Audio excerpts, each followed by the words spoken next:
গোপালগঞ্জ শহরের পৌর পার্কে জাতীয় নাগরিক পার্টি এনসিপির পূর্ব ঘোষিত সমাবেশ শুরুর আগে এভাবেই হামলা করে নিষিদ্ধ ছাত্রলীগ ও আওয়ামী লীগের সদস্যরা। ভাঙচুর করে পুড়িয়ে দেওয়া হয় পুলিশের গাড়ি, হামলার মুখে পড়ে উপজেলা নির্বাহী অফিসারের গাড়িও।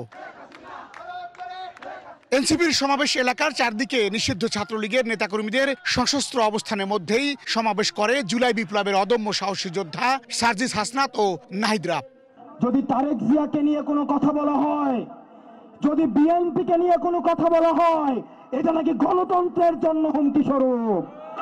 আমরা জনগণের মনস্তত্ত্ব পরিবর্তন হয়েছে, তারা আর কোনো গোলামি চায় না। তারা গণতন্ত্রের মানুষ কন্যা দেখেছে, তারা আর গণতন্ত্রের মানুষপত্র দেখতে চায় না। এই গোপালগঞ্জ যেন মুজিববাদীদের আশ্রয় কেন্দ্র হয়ে উঠতে না পারে।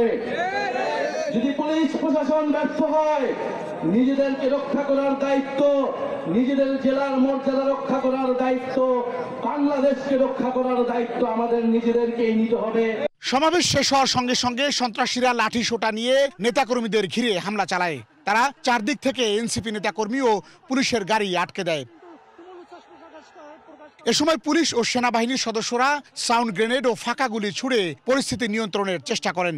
এনসিপির নেতাকর্মীরা ভিন্ন পথে ঘটনাস্থল ত্যাগ করেন। পদে পদে বাধার মুখে পুলিশ সুপারের কার্যালয়ে গিয়ে আশ্রয় নেয় এনসিপি নেতাকর্মীরা।